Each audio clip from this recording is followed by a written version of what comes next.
చంద్రబాబు నాయుడు గారు వెళ్లే పరిస్థితి మనందరం చూసాం. విజయనగరంలో కృష్ణ మాస్టర్ గారిని ఏకంగా బొలేరో తీసుకుని గుద్ది చంపేశారు. ఇనుప రాడ్లు తీసుకుని కొట్టి ఎలా చంపేశారో మనందరం చూసాం. ఇంకా ధర్మవరంలో మా పద్మశాలి సోదరులు వాళ్ళు నేసిన బట్టని ఇక్కడ విజయవాడలో వైకాపా నాయకులు అమ్మారు. వాళ్ళకి బాకీలున్నారని పద్మశాలి నాయకులు వెళ్లి అక్కడ విజయవాడలో వైకాపా నాయకులు అడిగితే ఏకంగా వాళ్ళ షర్టు ప్యాంటు విప్పి కింద కూర్చోబెట్టి వీడియోలు తీసి బయటకు వదిలేసే పరిస్థితి మనందరం చూసాం. అంతేకాదు నా పాదయాత్రలో శ్రీకాళహస్తి నియోజకవర్గంలో రజక సామాజిక వర్గానికి చెందిన మునిరాజమ్మ నన్ను కలిసింది. ఆ తల్లి ఆమె బాధలు వ్యక్తం చేసింది. అక్కడున్న బడా చోర్ బిఎఫ్ మధుసూదన్ రెడ్డి చేసే ఏదో పనులు ఎండగట్టింది. అది చూసిన తర్వాత ఏకంగా అక్కడున్న శాసనసభ్యుడు వెళ్లి ఆమె షాప్ ని ధ్వంసం చేశారు. ఆమెను అన్ని రకాలుగా ఇబ్బంది పెట్టారు. ఆ అమ్మకి అన్నగా నిలబడిన వ్యక్తి మన నాయకుడు చంద్రబాబు నాయుడు గారు. ఆయన ప్రోత్సాహంతో మళ్లీ ఆ తల్లి షాపు పెట్టుకునే పరిస్థితి. ఈ సభాముఖంగా అడుగుతున్న జగన్ని, ఇదేనా మా బీసీలకి నువ్వు ఇచ్చే గౌరవాన్ని? పాదయాత్రలో బీసీలు ఎదుర్కొంటున్న సమస్యలు నేరుగా నేను తెలుసుకున్నా. ఆనాడు ఆదరణ పథకం కింద రజక సోదరులకి వాషింగ్ మెషిన్ ఇచ్చాం. కానీ ఈరోజు ఆ వాషింగ్ మెషిన్లన్నీ పక్కన పెట్టేసే పరిస్థితి వచ్చింది. రజక సోదరులు అడిగా, ఎందుకు మీరు వాడట్లేదంటే పెరిగిన కరెంట్ ఛార్జీల వల్ల మేము వాషింగ్ మెషిన్ వాడుకోలేకపోతున్నాం చెప్పారు.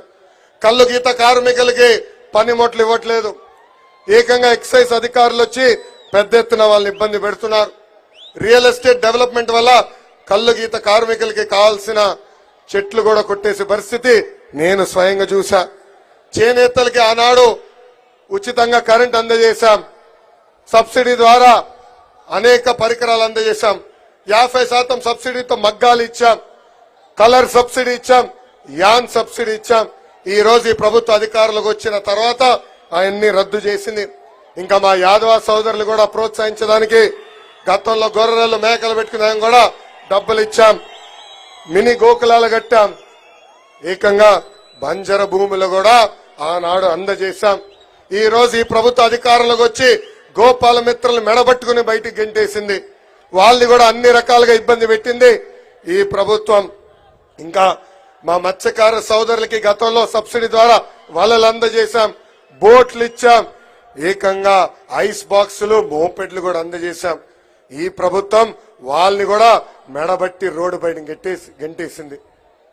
బీసీ సోదరులకు ఎదుర్కొన్న సమస్యలు పాదయాత్రలు తెలిసిన అవకాశం నాకు వచ్చింది. ఆ నివేదిక వేదికమైన పెద్దలకు అందజేశాం. అది మన అధ్యక్షులు చంద్రబాబు నాయుడు గారు బీసీ డిక్లరేషన్ లో భాగంగా మన సమస్యలు పరిష్కరిస్తారు.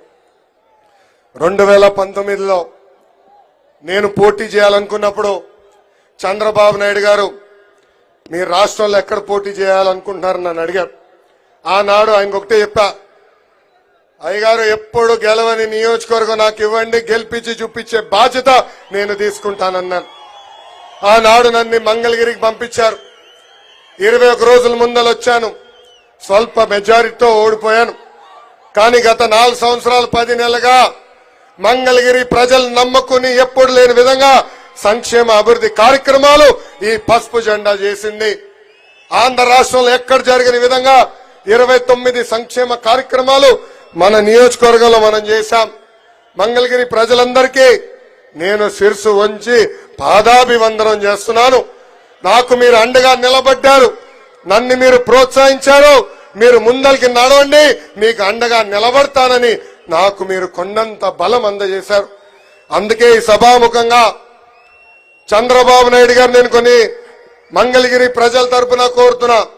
మొదటిది, కొండపోరం బోకు ఫారెస్ట్ భూముల్లో, ఇరిగేషన్ భూముల్లో, ఎండోమెంట్ భూముల్లో, రైల్వే భూముల్లో దశాబ్దాలుగా మంగళగిరి ప్రజలు అక్కడ ఉంటున్నారు. ఇల్లు కట్టుకున్నారు. 1 తరం కాదు, 2 కాదు, 3 తరాలుగా అక్కడ ఉంటున్నారు. ఆ భూములన్నీ రెగ్యులరైజ్ చేయాల్సిన బాధ్యత మన పైన ఉంది సార్. రెండోది, మంగళగిరి నియోజకవర్గంలో ఉన్న నిరుపేద కుటుంబాల కోసం 20,000 ఇల్లు కూడా కట్టించాల్సిన బాధ్యత మన పైన ఉంది. మూడోది, పద్మశాలీలంటే చేనేతలు అనుకుంటాం. కానీ మంగళగిరి నియోజకవర్గంలో పెద్ద ఎత్తున పద్మశాలి సోదరులు స్వర్ణకారులుగా ఉన్నారు. వాళ్ళని ఆదుకునేదానికి ఒక ప్రత్యేక కార్పొరేషన్ కూడా ఏర్పాటు చేయవలసిందిగా పెద్దల్ని నేను కోరుతున్నాను. పెద్దల ఆదేశాల మేరకు మంగళగిరిలో మేము ఒక పైలట్ ప్రాజెక్ట్ చేశాం. టాటా సంస్థతో ఒప్పందం కుదుర్చుకున్నాం. ఏకంగా మగ్గాల పైన ఉన్న చేనేత